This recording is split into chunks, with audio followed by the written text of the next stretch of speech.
Nah, Bapak Ibu di Moodle di bagian tab di paling akhir ya, itu saya pasang satu tab judulnya gudang coding ya. Itu saya kalau di dalam perjalanan kuliah kita ada coding Python yang Bapak Ibu bisa cobain ya, saya pasang di sini ya. Dan ini karena metode root locus termasuk salah satu yang akan masuk di UTS ya, saya buatin khusus ya, cepat codingannya ya. Lalu saya ingin tunjukin nih codingan itu kalau dijalanin ya, termasuk itu adalah untuk soal yang dibahas di bukunya Ogata itu ya. Jadi Bapak Ibu bisa lihat cara codingannya ya. Sehingga Bapak Ibu juga bisa lihat membandingkan dengan matematika yang ada di Ogata ya. Ini di bawah 10 line ya sebenarnya karena ada modul kontrol ini yang bisa diimport ya. Tapi Bapak Ibu perhatikan harus diinstal dulu ya di Anaconda-nya. Kalau belum diinstal ini modul kontrolnya belum ada sebagai default ya. Bapak Ibu lihat satu video yang saya pasang di Learn ya. Eh, di session 6 itu ada 3 video ya. Yang satu itu pembahasan metode root locusnya ya. Ini dari Ogata. Bapak Ibu akan coba nonton detail ya, terutama untuk memecahkan soal UTS dan untuk mengerjakan texting 6. Lalu ini ada video root locus ini dengan Python dari YouTube ya. Di situ ada cara menginstal modul kontrolnya itu ya, ditulis komennya ya. Lalu ini ada video yang lain prinsip root locusnya itu ya, dijelaskan lagi juga ini dengan berbagai ilustrasi. Mudah-mudahan 3 video itu baik dari buku Ogata dan 2 dari YouTube itu menolong ya, baik untuk menginstal modul kontrolnya ya maupun untuk pemahaman ya. Nah, ini saya tunjukkan lagi codingannya itu tadi ya, codingan root locusnya. Itu sangat sederhana karena memanfaatkan modul kontrolnya itu ya. Jadi yang Bapak Ibu lakukan basically menulis transfer functionnya. Ini ambil dari CT, ini modul kontrol CT.tf. TF itu transfer functionnya ya. Lalu transfer functionnya ditulis dalam bentuk koefisien-koefisien ya. Koefisien pembilangnya di depan, koma di belakang ini koefisien penyebutnya yang di bawah itu ya. Kalau ada polinomial gitu ya. Ini 1320 ini maksudnya adalah berarti S pangkat 3 tambah 3S kuadrat tambah 2S tambah 0 gitu ya. Jadi ini koefisien transfer functionnya. Lalu kalau kita panggil kontrol terus root locus, terus ini dipanggil transfer functionnya ini ya ke dalam fungsi root locusnya ya, dan mengeluarkan rlist maupun kalis sebagai outputnya, terus diplot begitu ya, maka kita dapat plot root locusnya ini ya. Dan ini tepat soal example 62 ya yang di halaman 61 di halaman 273 ini ya, yang dibahas di Ogata ya. Ogata membahas penurunan matematikanya dan langkahnya secara detail satu-satu ya. Tapi di Python ini ada modul kontrol yang bisa dengan cepat menolong kita memplot transfer function sistem tertentu ya, root locusnya. Nah, apa itu root locus ya? Root locus adalah posisi akar persamaan karakteristik ya, posisi pole ya dari persamaan transfer function kita ya, yang terjadi ya kalau kita geser gain dari sistem kita itu ya. Jadi di sistem kita mungkin ada variabel gain di bagian loop forwardnya ya, K gitu misalnya. Lalu K itu bisa kita geser dari 0 sampai tak hingga gitu misalnya. Karena sistem kita bisa punya amplifikasi yang ada dikontrol dengan faktor K gitu ya. Begitu kita geser, sebenarnya posisi pole atau akar dari persamaan transformasi kita itu geser juga. Nah, dengan metode root locus ini, kita bisa ngeplot gesernya kemana aja ya, sehingga kita tuh bisa melakukan analisis apakah sistem kita itu stabil ya, untuk setiap gain kontrol dari sistem kita itu ya. Dan misalnya di sini ya, syarat kestabilan itu kan kalau akar dari persamaan karakteristik itu negatif ya, karena kan E pangkat sesuatu yang negatif itu konvergen ya, makin turun. Tapi kalau E pangkat sesuatu yang positif dia divergen terus jadi tak hingga gitu ya, sehingga tidak stabil ya.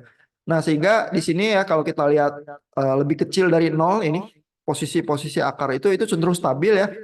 Tapi bisa ada ya gain tertentu ya, di mana root kita itu split ya, sehingga bisa ada bagian imajinernya ya, realnya sih nol ya, tapi bagian imajinernya ini yang nilai absolutnya ini menjadi positif ya, dan membahayakan sistem kita gitu ya. Jadi root locus itu menggambarkan kemungkinan itu di mana akar-akar sistem itu bergerak berdasarkan gain yang berubah ya. Lalu ini ada example kedua, example 62 ya, halaman 279 dengan transfer function yang berbeda ya. Kelihatan di bagian atasnya ini, di pembilangnya ini ada eh, apa, faktor S ya. Jadi S tambah 2 gitu ya. Linear, di bawahnya ini kuadratik ya persamaannya. Terus kita bisa eh, masukkan transfer fungsinya ke G1, kita plot juga root locusnya ya, terus kita dapatkan hasilnya semacam ini. Ya ini juga ada di buku Ogata gitu ya. Sehingga mudah-mudahan Bapak Ibu paham ya apa yang dilihat di root locus itu adalah kemungkinan gerakan pole ya di sumbu real dan imajiner kita ini berdasarkan pergerakan gain dari sistem. Ya, sehingga kita bisa analisis kestabilan dari sistem itu ya. Nah, malam ini kita bahas kompensasi sistem ya dalam 10 sampai 15 menit ya dengan cepat. Eh, Kompensasi sistem ini adalah lanjutannya ya. Kalau kita udah dikasih transfer function, kita bisa hitung root locusnya. Ada kemungkinan kita tuh bisa nggak suka ya dengan root locusnya itu, karena misalnya ya oke lah sistem saya stabil, tapi kinerjanya kurang cepat. Ya saya mau dia responsnya lebih cepat ya. Atau dia steady state errornya terlalu gede ya, saya mau dia mendekati konvergen ke titik tertentu dengan error yang cukup kecil, dia nggak bisa ya, dia stabil di error yang cukup besar gitu ya. Nah kalau saya mau merubah eh, kinerja sistem saya ya, saya tuh harus berusaha mempengaruhi sistem saya itu supaya gambar root locusnya itu berubah ya. Terus dia ada posisi-posisi akar tertentu yang lebih menguntungkan karena gambar root locusnya itu berubah. Nah itu sebenarnya adalah teknik kompensasi ya. Ini nggak masuk di bagian UTS ya. Tapi ini adalah pekerjaan engineeringnya itu sendiri ya untuk engineer control ya. Dia disodorin sistem, dia nggak suka, dia harus kompensasi sehingga performanya jadi lebih bagus begitu ya. Ini nanti bisa untuk kemungkinan untuk project UAS ya. Tapi project UAS ini nanti Bapak Ibu coding ya dengan sistem tertentu yang performanya Bapak Ibu harus perbaiki dan kompensasi gitu ya. Nah, bagaimana mengkompensasi satu sistem ya? Biasanya sistem itu kadang-kadang komponen-komponennya fix ya. Terus kita nggak bisa rubah-rubah dengan mudah begitu ya. Jadi biasanya tuh kita menambahkan sistemnya secara seri atau paralel ya terhadap sistem core kita itu ya, sehingga sifat karakteristik transfer function system itu berubah. Dengan kata lain, kita pasang kompensasi paralel atau seri yang cocok sehingga root locus kita berubah, lalu kinerja sistemnya bisa berubah juga sesuai dengan yang kita inginkan ya. Jadi ada dua kemungkinan itu ya, paralel atau seri ya. Ini standar sekali ya gayanya. Jadi kalau gambar 633 ini ya, kalau sistem asli kita itu GS ya, terus kita nggak suka, kita bisa tambahin GCS ini di depannya ini seri ya, untuk mengkompensasi sistem GS-nya ini ya. Terus lalu ada feedback-nya ini kan tadinya GS HS doang, kita tambahin seri di depan. Kalau kita ngitungnya bagus ya, kita bisa mempengaruhi total root locus sistemnya yang baru gitu ya. Tapi kalau kita mau yang paralel ya bisa juga. Jadi ada G1S di depan, terus kita paralelkan lagi ya. G kompensatornya ini kita paralelkan terhadap G2S-nya ya. Sehingga kita punya sistem yang ada seri di depan mendahului, lalu ada yang paralelnya, dan total dari sistemnya kita bisa hitung lagi ya, sehingga root locusnya berubah ya. Nah lalu Ogata tuh bilang secara umum ada dua jenis kompensator ya. Yang satu disebut lead kompensator ya, yang satu disebut lag ya. Lag itu terlambat, lead itu mendahului ya. Nah kenapa disebut lead atau lag ya? Logikanya adalah kalau kita masukin satu input sinusoidal ya ke dalam sistem itu. Lalu sistemnya itu tiba-tiba outputnya itu jadi mendahului begitu ya, steady state outputnya ya. Kalau ada outputnya mendahului daripada inputnya, maka kita bilang bahwa sistem itu sistem yang leading ya, fasenya itu jadi leading fase outputnya. Tapi kalau outputnya itu jadi terlambat fasenya, maka dia disebut kompensatornya itu lagging ya, karena ditambah dengan kompensator tertentu, tiba-tiba output sinusoidalnya itu fasenya terlambat gitu ya. Dan kita juga bisa menggabungkannya karena leading sama lagging compensator itu efeknya beda ya. Jadi kalau kita gabungin, kita bisa dapat keuntungan dari dua-duanya ya. Nah, leading compensator itu ya basically sifatnya itu mirip seperti diferensiator ya. Dan diferensiator itu seringnya mempercepat respons ya. Jadi respons kita kalau terlalu lambat biasanya dipasangin lead compensator ya, supaya ada faktor S tertentu di pembilang dari transfer function kita, terus respons sistem kita lebih cepat ya. Tapi kalau lagging compensator itu ya, itu mempengaruhi steady state errornya karena dia sifatnya lebih kayak integrator. Ya, karena kita nambahin S itu di bagian penyebut ya. Dan Bapak Ibu yang paham Fourier transform ya, atau Laplace transform, seper S itu kan integrasi ya. Kalau S di atas itu diferensiasi ya. Sehingga kalau lagging itu integrator, kalau leading itu diferensiator gitu ya. Jadi istilah-istilah itu sebenarnya berhubungan gitu ya, memperlihatkan kepada kita kelakuan dari sistemnya. Nah, di gambar 634 ini ya, ada ilustrasi lagi bagaimana Ogata menggambarkan gerakan umum dari root locus kita kalau transfer function kita tambahin pole atau kita tambahin zero ya. Nah, yang gambar 634 ini kalau kita tambahin pole ya. Jadi satu sistem itu ya, kalau kita tambahin pole, ini di sini Ogata bilang ya, bahwa root locusnya itu akan tertarik ke arah kanan. Jadi kita lihat yang gambar A, root locusnya tadi sederhana ya, cuman ke arah kiri ini aja ya. Ini sistem yang ordernya rendah ya. Lalu kalau kita tambahin pole ya, satu order lebih tinggi, tiba-tiba root locusnya jadi ada bagian unsur yang tegak imajiner ini ya. Kalau kita tambahin pole lagi, dia bisa seperti ini ya. Seperti soal yang dibahas untuk analisis root locus yang example 6.1 itu ya. Nah, jadi kelihatan tendensi root locusnya ini bergerak ke kanan. Ya, jadi kalau kita kasih pole gitu ya, root locusnya ada tendensi bergerak ke kanan. Eh, efeknya ya adalah apa? Responsnya jadi lebih lambat ya, karena dia integrator ya, dia responsnya jadi lebih lambat.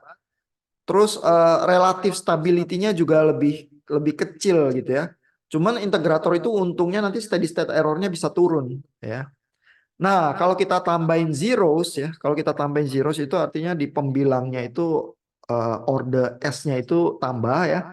Yang terjadi sebaliknya ya, root locusnya ini kalau yang original misalnya A ya, dia bisa kita agak geser-geser ke kiri gitu ya. Kalau ditambahin zeros, root locusnya bisa jadi B gitu misalnya ya, atau jadi C gitu ya, atau jadi D gitu ya. Jadi tempat-tempat dari akar persamaan karakteristik itu bisa agak ketarik kegeser ke kiri gitu ya. Nah, itu efeknya adalah eh, transient response-nya ya dari sistem itu, kinerja kecepatan dia jadi mencapai output tertentu yang diinginkan itu jadi lebih cepat ya. Jadi kalau tambahin pole lebih lambat, kalau tambahin zeros lebih cepat. eh, dan kalau tambahin zeros itu tapi tidak mempengaruhi steady state error ya. Jadi pada kenyataannya seringnya kita butuh tambah zeros, butuh tambah pole juga ya, supaya apa, kinerja sistem kita itu ideal, tapi masing-masing zero sama pole ini efeknya beda gitu ya. Yang satu lebih leading ya, yang zeros, yang pole itu lagging gitu ya. Yang satu diferensiator, yang satu integrator ya. Nah, lalu di sini habis itu Ogata menunjukkan contoh kasus ya, pakai lead compensation dan lag compensation, dan kalau digabung ya, Saya nggak akan bahas diskusi matematikanya secara detail ya. Nanti saya buat recording lagi yang terpisah ya, yang lebih panjang tentang detailnya ya. Tapi saya ingin tunjukkan tendensi-tendensi sistemnya kalau dikompensasi begitu ya. Nah ini Ogata menunjukkan ya jenis eh, gambaran sirkuit op-amp-nya yang bisa dipakai untuk kompensasi leading ya. Basically kalau Bapak Ibu mengenali ini, Bapak Ibu melihat diferensiator sebenarnya yang dipasang di dalam sistem op-amp ini ya. Dan ini misalnya ya, jadi ini dipasang sistem seri di depan ya dengan efek diferensiator itu ya. Lalu yang terjadi adalah ini ada contoh soalnya ya. Yang terjadi adalah tadinya root locusnya seperti ini ya. Dan root locus seperti ini posisi dari polnya itu kan tertentu ya dan cenderung berdiri di garis ini ya. Jadi tidak semua kemungkinan pol ada. Katakanlah untuk posisi-posisi pol ini ya kita kurang suka karena reaksi respons transient responsnya lambat. Kita mau polnya itu agak lebih ke kiri lagi gitu ya supaya transient responsnya lebih cepat. Nah, berarti kita harus paksa rubah bentuk root locusnya ini supaya ada kemungkinan polnya agak ke kiri ya sehingga respons kita lebih cepat ya sehingga kita butuh leading compensation itu gitu ya. Nah, kalau ditambahin ini ya GCS di depan ya terus kita rubah ya kita kompensasi ya terus ini Ogata melakukan perhitungannya dan Bapak Ibu lihat di gambar 643 ini posisi root locusnya bisa berubah ya tadi yang garis lurus begitu ya bagian imajinernya sekarang melengkung begitu ya sehingga ada bagian-bagian dari pole ini yang lebih ke kiri ya kalau lebih ke kiri dia bisa lebih menguntungkan karena transient responsnya lebih cepat ya Bapak Ibu bisa bayangin bahwa di time domain nanti fungsinya E pangkat minus sekian T yang minus sekiannya itu bilangannya lebih besar ya karena lebih besar negatif ke kiri gitu ya sehingga respons dari sistemnya lebih cepat ya. Itu efek dari leading compensation atau diferensiator gitu ya.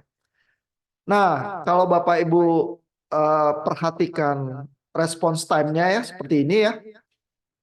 Bapak Ibu akan lihat bahwa ini yang tidak dikompensasi ya, responsnya itu lebih lambat ya. Dia naik dulu, overshoot, terus goyang ke bawah lagi, overshoot lagi, terus berusaha pelan-pelan jadi stabil ya, jadi lambat. Kalau kita kompensasi ya, itu tadi ya, dengan kompensasi tertentu, dia responsnya overshootnya ini menjadi stabil dengan lebih cepat ya. Terus dengan lebih cepat juga mencapai steady state. Ya, jadi responsnya kelihatan kinerjanya lebih bagus dan lebih cepat gitu ya. Nah, ini ada kemungkinan kedua juga ya, basically juga leading compensator, tapi lebih bagus lagi sedikit karena lebih cepat lagi sedikit ya, dan Ogata membahas perhitungannya ya. Tapi malam ini kita nggak lihat detailnya, nanti saya taruh recording yang lain lagi yang lebih panjang ya, bahas detail perhitungannya. Nah, kita masuk ke lag compensation ya. Oh, ini ada satu contoh lagi yang lain ya. Kalau inputnya unit RAM ya, kelihatan yang compensated system ya, ini juga responsnya lebih cepat ya, ngejar unit RAM-nya dibanding yang yang metode kedua ya. Jadi responsnya kita bisa bandingkan juga yang satu dan yang kedua gitu ya. Nah, kita masuk ke lag compensation ya. Ini integrator ya. Sehingga kita sebut lagging compensation. Terus ini ada contoh kasusnya juga, ada hitungannya juga ya. Nah, tapi saya tuh pengen nunjukin root locusnya aja ya. Ini kalau root locusnya di awal eh, seperti ini, begitu ya. Kalau kita pasang lag compensator ya, maka sifat root locusnya ini bisa bergeser tertarik ke arah kanan. Ya, kalau lead ke arah kiri, kalau lag lebih ke arah kanan lagi ya. Lalu setelah dikompensasi ya ini dipasang di depannya kompensator serinya ya dihitung, maka kita lihat ya, ini gesernya dikit sih. Ya jadi ada eh, yang tidak terkompensasi lebih ke kiri ya, yang udah compensated close loop pole-nya ini bisa lebih ke kanan ya. Terus lalu di sekitar nol ini ada bayang-bayang apa zero sama pole yang bertumpuk di sini ya, yang mengakibatkan pergeseran ini ya, karena didesain supaya menggeser sedikit root locusnya ke arah kanan gitu ya. Nah jadi itu efek dari lead compensator ya.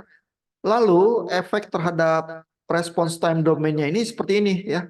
Jadi Bapak Ibu lihat kalau dia ngejar unit rem ya, yang compensated system ini errornya ini lebih tipis nih sampai di ujung dibanding yang uncompensated ya. Jadi kalau yang uncompensated itu memang ngejar apa rem, sinyal remnya ini ya naik terus. Tapi Bapak Ibu juga lihat, perhatikan ya, kalau udah steady state ya sampai menuju T tak terhingga ya, ini errornya nggak mengecil lagi.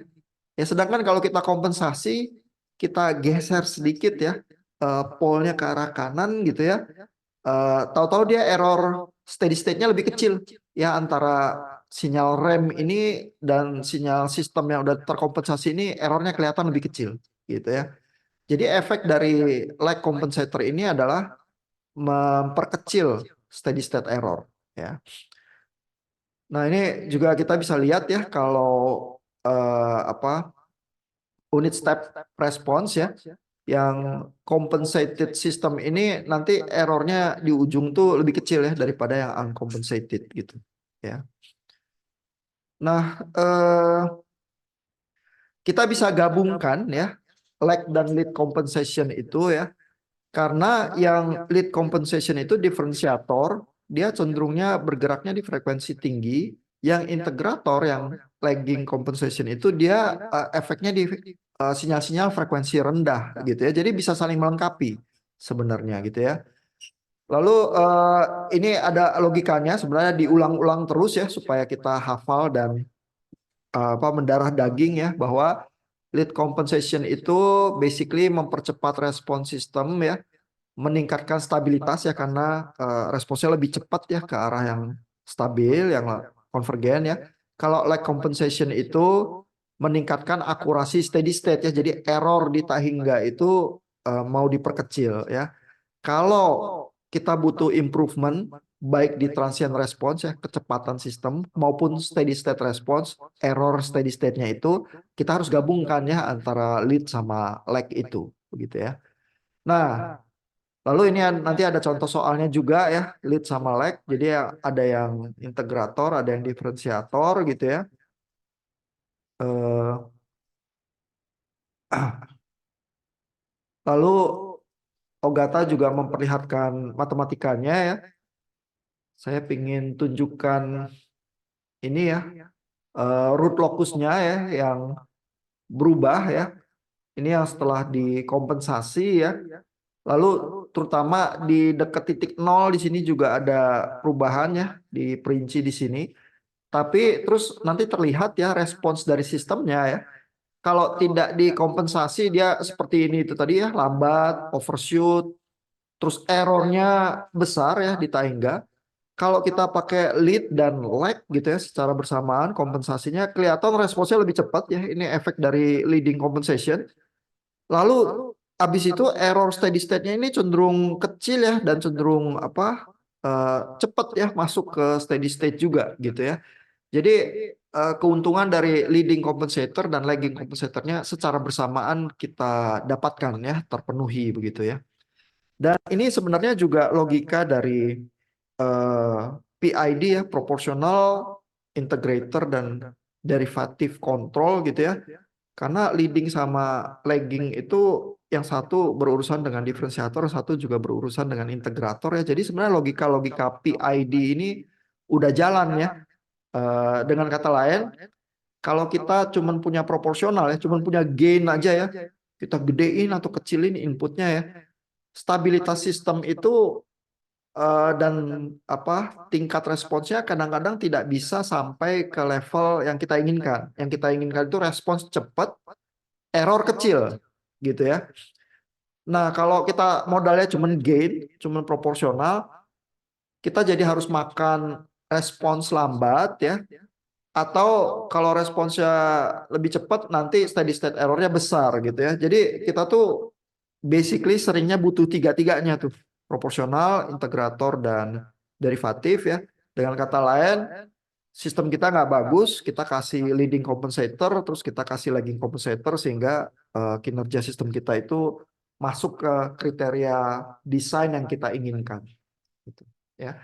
Jadi logikanya seperti itu ya kalau di dalam penjelasan singkat 10-15 menit. Nanti saya upload lagi recording yang bahas matematikanya dengan lebih detail ya. Materi compensation ini tidak untuk UTS ya, tapi untuk UTS Bapak Ibu diharapkan bisa ya melakukan analisis root locus sistemnya tanpa kompensasi ya dari transfer function tertentu. Sampai di sini dulu aja. Nanti video ini saya upload, saya pasang juga di Learn, dan video yang lebih lengkap tentang compensation nanti saya pasang juga di Learn ya recordingnya. Ada pertanyaan Bapak Ibu untuk aturan main UTS maupun untuk materi malam ini? Kak, mau tanya untuk UTS-nya ada remedialnya nggak, Pak? Eh, Dicoba dulu aja ya Bu ya. Mudah-mudahan kalau Bapak Ibu belajarnya cukup, kan nggak ada kejutan ya dari jenis soalnya ya. Terus Bapak Ibu juga open book ya, bisa baca sampai melotot ya buku ogatanya, nonton apa video-video recording pembahasan. Lalu juga waktu jamnya take home test ya lebih lega. Mudah-mudahan nggak butuh remedial ya. Dicoba dulu ya Bu ya. Baru kita bicara remedial gitu. Kalau udah bilang di awal ada backdoor remedial, nanti percobaannya nggak maksimal. Ya Bu ya. Baik, Pak. Terima kasih. Oke. Thank you Bapak Ibu. Kalau nggak ada pertanyaan lagi, kita sampai di sini malam ini. Selamat istirahat, selamat mengerjakan texting kelima dan keenam. Untuk yang belum, sekalian belajar. Ya. Thank you Bapak Ibu. Selamat malam.